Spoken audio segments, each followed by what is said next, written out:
Next जो है वो रिजल्ट देखेंगे लॉरस लैब का। लॉरस लैब का जो है ईयर ऑन ईयर जो है सेल्स है, जो ग्रोथ है वो 31% से इंक्रीज हुआ है एंड ऑपरेटिंग प्रॉफिट जो है वो 382 करोड़ है, जो कि 24% से इंक्रीज। ऑपरेटिंग मार्जिन जो है वो 24% रहा है, जो पिछले जून क्वार्टर से 14 से जो है वो 24% रहा है, ठीक है ना।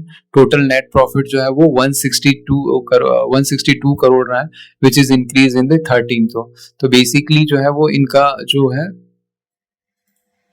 जो CDMO डिवीजन है ना, उनके उसमें जो है वो इंक्रीज करने के कारण स्ट्रॉन्ग परफॉर्मेंस कंटिन्यू, है ना। Revenue growth 1570 crore, revenue 31%, attractive market opportunity, favorable CDMO momentum, expanding collaboration in the complex API and growth in the generics जो है वो, ठीक है ना। तो ग्रॉस मार्जिन रिमेन्ड स्ट्रॉन्ग 59.4%, ठीक है ना। ग्रॉस मार्जिन मतलब मटेरियल और जो है वो एम्प्लॉय कॉस्ट जो है वो दैट इज जो है जो ग्रॉस मार्जिन जो रहेगा एम्प्लॉय कॉस्ट को, है ना, दैट इज आपका जो है वो मटेरियल कॉस्ट जो है वो 59, मटेरियल कॉस्ट को रिड्यूस करेंगे तो ग्रॉस मार्जिन मिल जाएगा 59.4% जो है वो। Continued investment in enhanced manufacturing network and consumer offering including sliced with the capex of 70% of the sales, तो 70 है ना।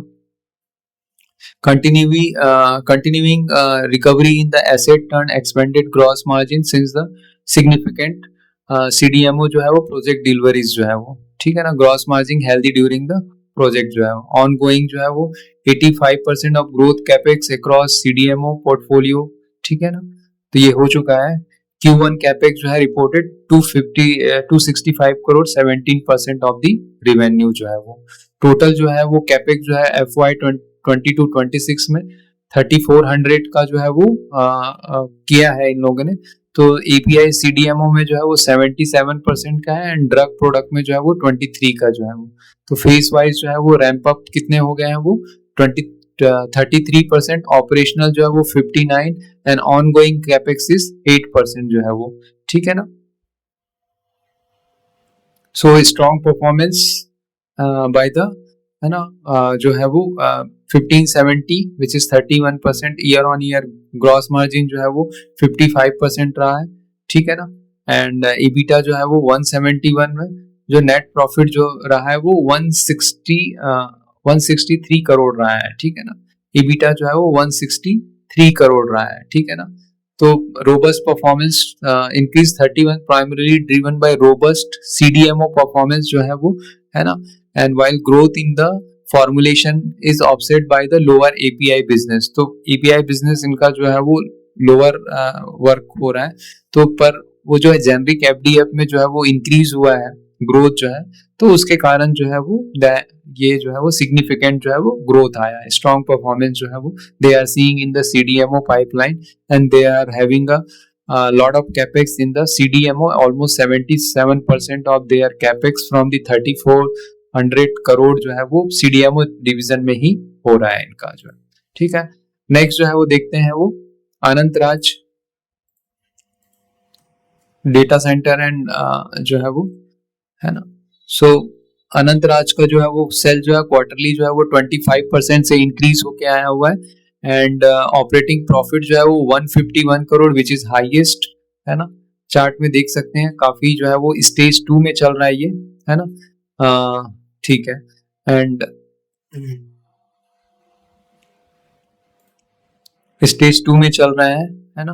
क्वार्टरली परफॉर्मेंस जो है वो 25% से इंक्रीज होके आया है। ऑपरेटिंग मार्जिन जो है वो 25% है एंड नेट प्रॉफिट जो है वो 126 करोड़ जो है वो जून क्वार्टर से जो है वो 91 करोड़ से जो है वो बढ़ के आया हुआ है, ठीक है ना।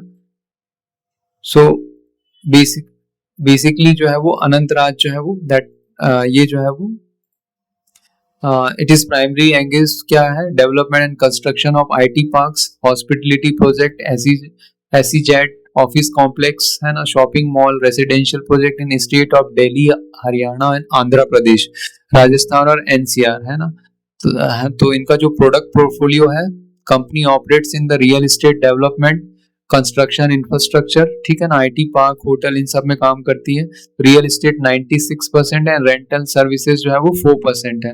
रेसिडेंशियल कमर्शियल, तो data centre company propose scale up to data centre capacity 37 megawatt within 5 to 6 years.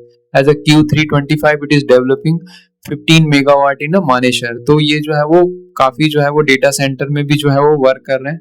So overall जो है वो क्वार्टर एंड क्वार्टर 25% का ग्रोथ, 25% का ऑपरेटिंग मार्जिन एंड जो है वो 126 करोड़ का जो है वो नेट प्रॉफिट जो है वो कंपनी का जो आया हुआ है, ठीक है ना। तो अभी स्टेज 2 में चल रहा है कंपनी जो है वो, एंड कंसिस्टेंट जो है क्वार्टरली ग्रोथ रहा, क्योंकि रियल एस्टेट है 42 के पी पे है, विच इज हायर साइड पे है वो, ठीक है ना। नेक्स्ट जो है वो EFC जो है वो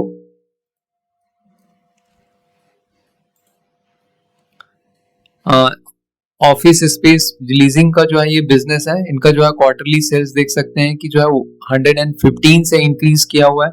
मार्केट कैप जो है वो 3000 करोड़ के आसपास का है ना। एंड टोटल जो नेट प्रॉफिट जो है वो 47 करोड़ के आसपास जो है, which is way ahead from the 16 crore से पिछले क्वार्टर से बहुत ही इंक्रीज करके आया। चार्ट में देखेंगे कि ये भी जो है वो ऑल टाइम हाई के आसपास चल रहा है, अप ट्रेंड में है ये, ठीक है ना।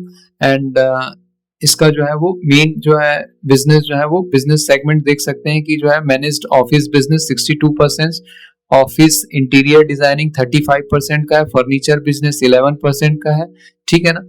इनके जो क्लाइंट है टेक महिंद्रा है, फ्लिपकार्ट है, अमेजन है। सीटिंग कैपेसिटी जो है वो अंडर डेवलपमेंट इज 47,000, इन्होंने जो है वो ऑपरेशनल कैपेसिटी इज 47,000।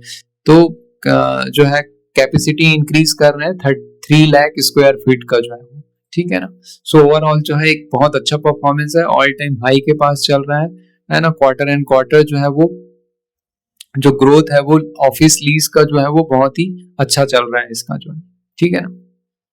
नेक्स्ट जो है वो देखेंगे Coromandel international. Coromandel international agro company जो है वो कोरोमंडल इंटरनेशनल का जो है वो is one of the India's leading solution provider है, offers diversified range of products and services across the farming value chain. Revenue broke up जो है वो two main segment है, nutrient and other allied product 85% and crop protection में जो है वो 15% of the revenue है, ठीक है ना।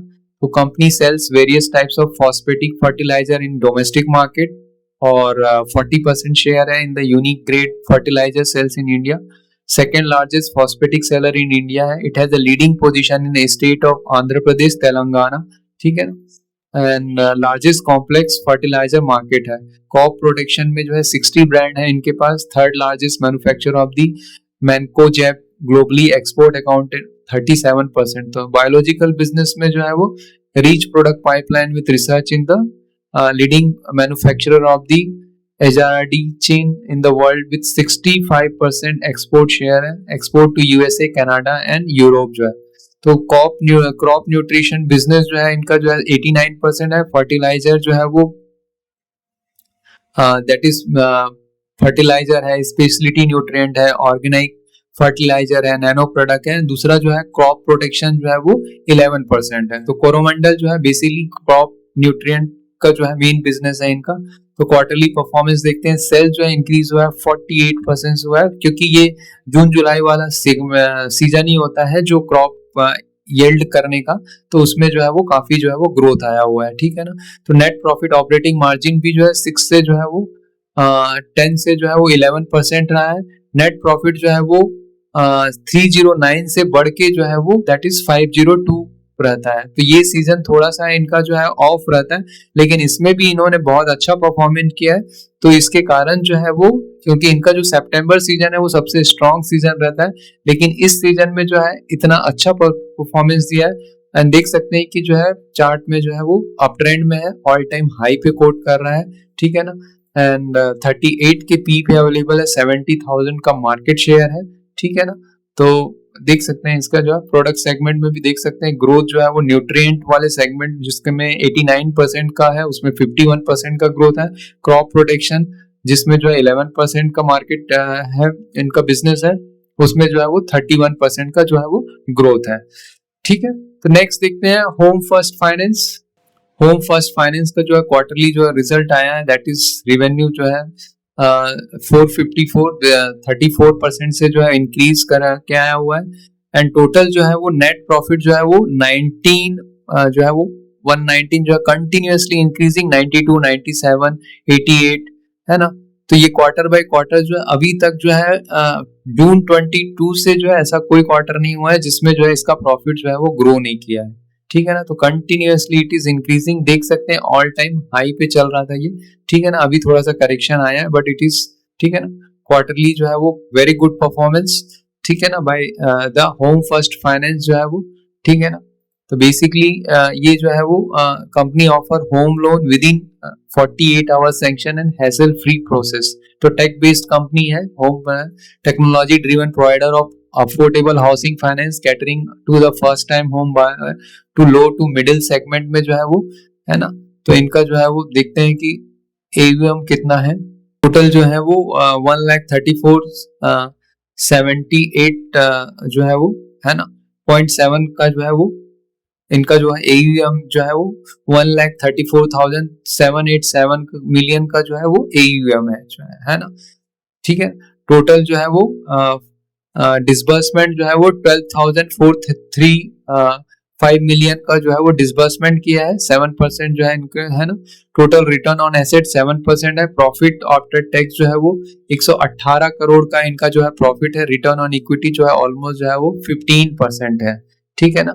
सो ग्रॉस NPA जो है इसका देखते हैं, technology driven affordable housing home loan first time buyer family with monthly income less than 50,000 को जो है वो 83% ऑफ AUM जो है उनको ही देते हैं, ठीक है ना।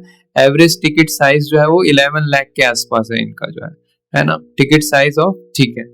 Strong liquidity pipeline, data science backed है, strong culture of continuously learning, innovation and improve performance जो है, ठीक है ना।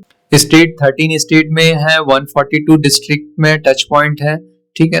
Share holding that is promoter के पास ट्रू नॉर्थ फंड जो है वो that is having orange glow MF AIF insurance companies के पास जो है वो इसका जो है वो मेनली जो है वो DIS और FIIs के पास जो है मेनली 51% से अबव का जो है वो स्टेक्स है इसके पास में जो है।